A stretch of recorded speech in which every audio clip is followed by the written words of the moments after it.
दोनों कहे चल हंसा उस देश जान यार किसी का प्रवेश, तो मन हुआ इतनी कह दी चल हंसा उस देश है, कहो उस देश की बत्तियां जहाँ नहीं होत दिन रतियां है। संतों का देश निराला है जहाँ बिन बिजली के उजियाला है। रूह का आदि घर है वो। आदि घर के बारे में संतों ने कही है कि हंसा, हंस कहते हैं जीव को। हंस की उपाधि इसको इसलिए दी गई कि हंस बड़ा शांति वाला जीव है, किसी को तकलीफ नहीं देता। कई तो जीव एक दूसरे को मार के खाते हैं लेकिन वो किसी जीव को नहीं खाता। उसकी खुराक है मोती, और मोती निपसदा सीप में, और सीप मिले है पानी में समुद्र में। समुद्र में हंस रहे, समुद्र में सीप रहे, लेकिन सीप जब मर गया है तो मोती निकले है उससे। जिंदा सीप को मार के मोती नहीं निकालता। तो हंस से तुलना इस जीव की इसलिए की है, हमारी जीव आत्मा बड़ी पाक साफ और पवित्र थी जब उस देश से आई थी। तो इसके पाप कर्म और ये दूसरी जो निमन चीज से इसने क्यों अख्तियार करी, वो इस मृत्यु मंडल में काल महाराज का राज है। और उसने माया को इसलिए रच रखा है कि माया इस जीव को बहका के यहाँ किसी न किसी चीज में फंसा देती है। किसी को लोभ में, किसी को लालच में, किसी को मोह में, किसी को क्रोध आदि इस तरह के कर्म करवा देती है कि जिसके कारण कर्जा चढ़ जाए। लेकिन संत जब आते हैं जीव को जगाने के लिए, वो कहते हैं कि तुम अपना रूप पिछाड़ो। तुम जिस देश के वासी थे, तुम जिसकी संतान थे, वो दोष रहित है, सब दोषों से मुक्त है। लेकिन हम यहाँ आके, ये रूह यहाँ आके कर्जदार होगी। कोई किसी का कर्जदार है, कोई किसी का कर्जदार है, और जीव को समझ नहीं आती ये बात। संत दुनिया में आके हिला देते हैं और बताते हैं इस जीव को कि तुम उस रास्ते पे चल जिस पे चल के उसी देश में फिर पहुंच जाएगा और वहां से नहीं आना होगा। तो बार बार उस देश की महिमा गाई कि वो देश कैसा है। संतों ने कही वहाँ बिना किसी सूरज के, बिना चंद्रमा के, वहाँ अपने आप जलने वाला प्रकाश है जो 6 ऋतु 12 मास वहाँ जलता रहता है। उस देश में अनहद नाद बजते रहते हैं। वहाँ दिन रात कभी नहीं होते।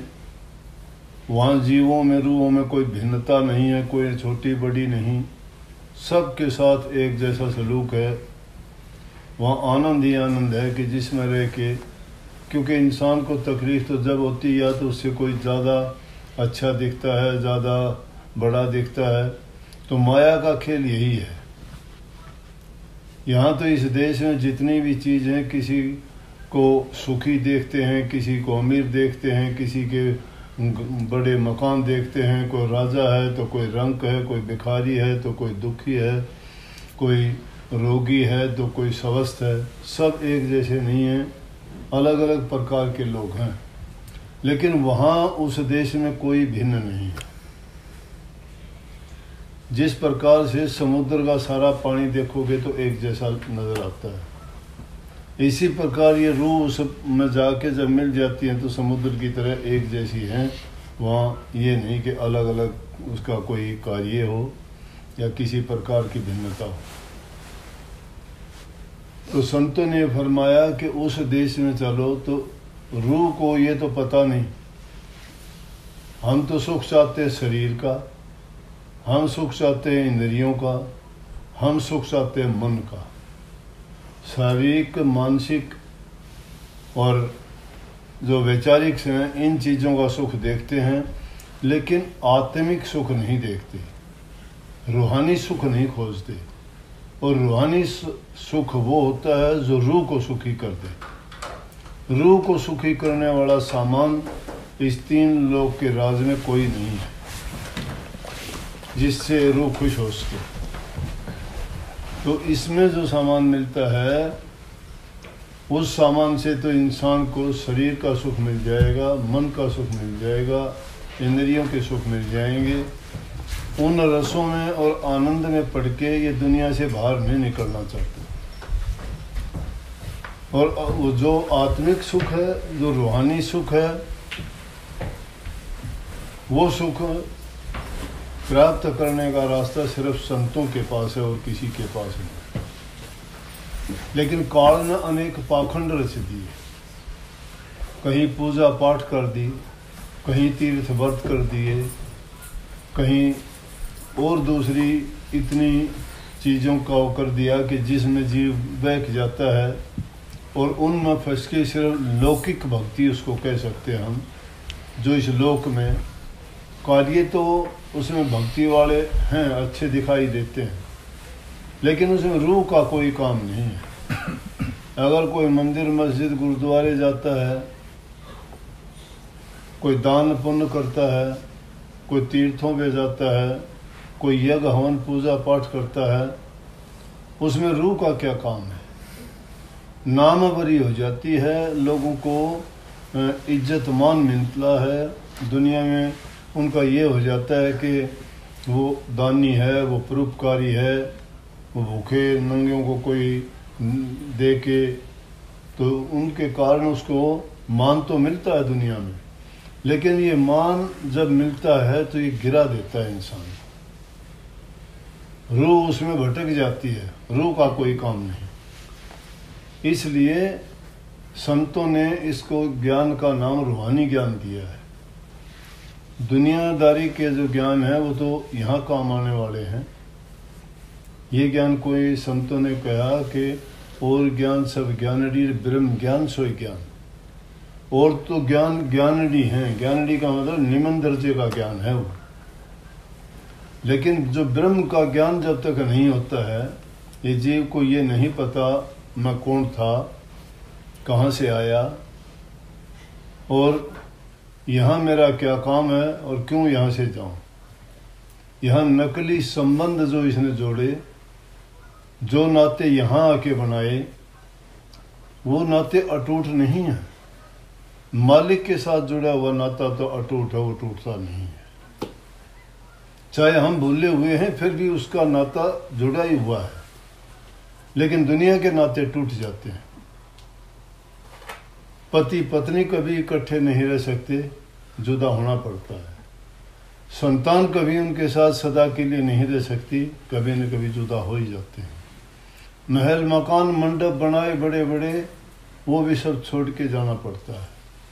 धन दौलत कितनी चीज़ें जोड़ी, वो भी आखिर उनसे जुदा होना पड़ता है। दुनिया में रहते हुए अगर उनका प्रयोग किया अच्छी बात, कमाया खाया बचा, किसी दूसरे की मदद करी, पुण्य के कार्य किए, दुखी गरीब की सहायता करी, बहुत अच्छी बात है। उनसे इंसान को मानसिक शांति मिलती है, उसको ये एक तृप्ति भी होती है कि मैंने नेक काम किया है। नेक काम करने वाला ही फिर उस प्रभु की खोज में भी लगता है। तो जो नाते यहाँ आके बर्बाद हैं, वो नाते भी कैसे हैं देख सकते हैं। कोई किसी का कितना प्यारा हो, बीमार होते हो, तकलीफ होती है, दुख होता है, दूसरा नहीं ले सकता, दूसरा नहीं बता सकता। जिसका होता है उसी को। तो यहाँ की तो ये हालत है, जीते जी तो इंसान को बैल की तरह जोड़ते हैं और मरने के बाद कोई याद नहीं करता। अगर याद करते भी हो तो उसका फ़ायदा भी क्या है। जो चीज़ यहाँ से जुदा हो चुकी वो दोबारा जुड़ने वाली नहीं है। जो नाते यहाँ के जोड़ के हमने अटूट समझे वो टूट जाते हैं, दोबारा ना जुड़ते हैं, ना मिलते हैं, ना और। लेकिन रूहानी नाता जब उस मालिक से सदा से जुड़ा हुआ था और उसको हम भूले हुए हैं। ये नहीं कि नाता टूटा, नाता नहीं टूटा। चाहे दुनिया में आके ये जीव कोई भी कर्म करे, इसका नाता मालिक से जुड़ा रहता है। हाँ, भूल हो सकती है, इससे ये भूल सकता है, लेकिन इसको पुनः याद दिलाने वाले कौन? संत लोग आते हैं। वो मालिक के हुक्म से आते हैं। वो क्यों आते हैं कि जब इन रूहों को दुखी देखा, तो जिस प्रकार से किसी की संतान दुखी हो तो उसके माँ बाप उसको दुख नहीं देख सकते, तो हम उस मालिक की संतान हैं। ये दे तो दिए काल महाराज को उन्होंने। काल महाराज ने भक्ति की, सत्य पुरुष उससे खुश हुआ, ये 3 लोक का राज दे दिया, रूह दे दी इसमें रहने के लिए। लेकिन जब दुखी रूहों को देखा तो उस पिता को भी दुख होया, तो उन्होंने अनेक रूप से, कहीं संतों के रूप में, कहीं पैगंबर के रूप में, कहीं और किसी रूप में संत महात्माओं को ये संदेश दे के भेजा कि जो मेरी रूह इस मृत्यु मंडल में दुखी हैं उनको लेके आओ। तो संत लोग आके आवाज देते हैं, किस प्रकार से? जिस प्रकार से कोयल का अपना कोई घोंसला और घर नहीं होता, वो अपने अंडे काग के घोंसले में अंडे दे देती है और कोयल अपने निश्चिंत घूमती है, जहाँ मर्जी जाती है, उसको कोई परवाह नहीं।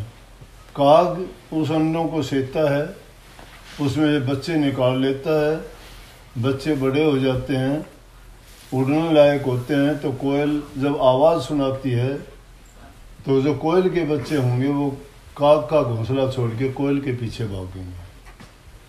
काग उसके पीछे भागेंगे, सोचेंगे मेरे बच्चे को लेके जा रही है, लेकिन बच्चे तो वो कोयल के हैं। इसी प्रकार से दुनिया में रहने वाले जीव हैं तो उस मालिक के, और संत उस कोयल की तरह से अपनी आवाज़ सुनाते हैं। उनकी आवाज़ क्या है? सत्संग वचन।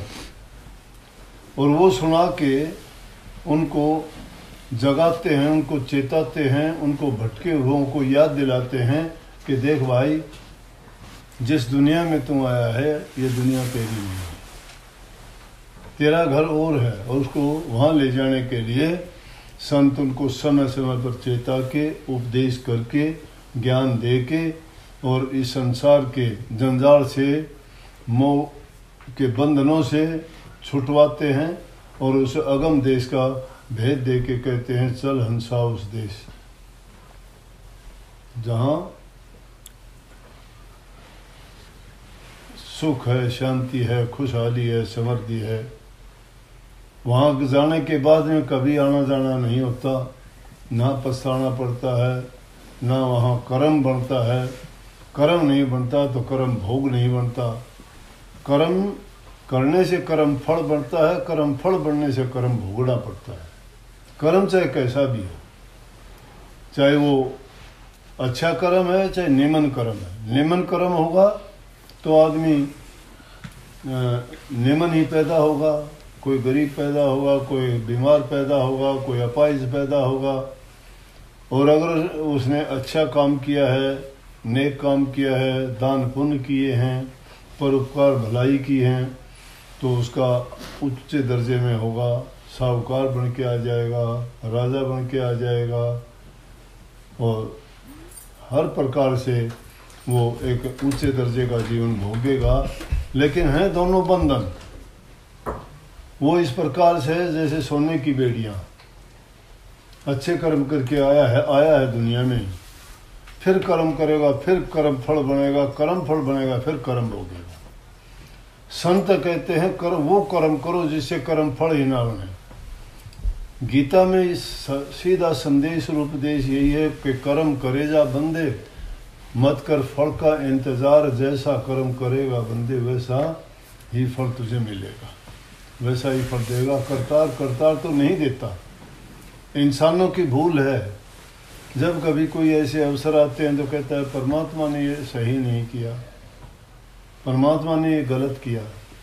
परमात्मा कभी गलत नहीं करता, गलत इंसान करता है। जो वो गलतियां करता है उसका इस कर्म फल भोगता है।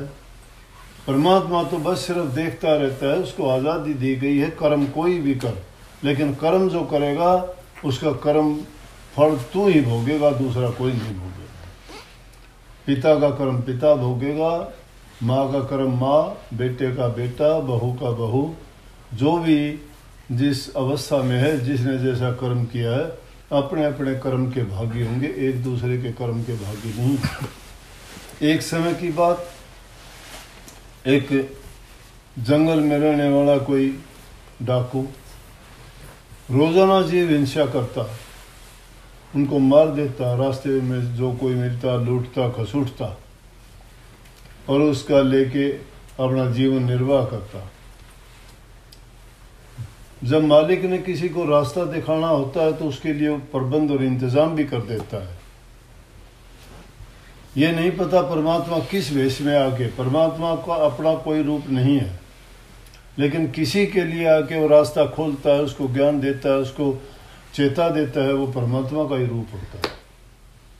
जो किसी का हित करने के लिए आता है वो उसके लिए परमात्मा है। सोए हुए को जगा देता है, भटके हुए को रास्ता दिखा देता है, वो उसके लिए परमात्म शक्ति का ही काम करता है। एक महात्मा आया महात्मा को लूटने के लिए, और उसने डाकू उसके पास गया, महात्मा से कहने लगा तुझे मारूंगा। बोला मुझे मारता क्यों? कि मेरा धंधा है। बोला गलत है। किस लिए मारता है? कि मेरे परिवार का पालन पोषण मैं इसी धंधे से करता हूँ। बोला तुझे पता है कि ये जो पाप कर्म करता है ये तुझे भोगना पड़ेगा। बोला मैं अकेला क्यों भोगूंगा, बहुत परिवार है, सब कोई भोगना पड़ेगा। वो तो मेरी लूट का जो है वो सब खाते हैं। बोले नहीं, ये कर्म तो तू खुद करता है, इसलिए कर्म फल तो तेरा बनेगा, उनका कसूर नहीं है, कसूर तेरा है। बोला भागी तो सब होंगे। नहीं, वो कोई भागी नहीं है। बोला पूछ क्या? बोला कि मुझे पता है, मुझे ये बात कह के आप भाग जाना चाहते हो। बोला रस्से से बांध दे मुझे और मुझे बांध के चला जा।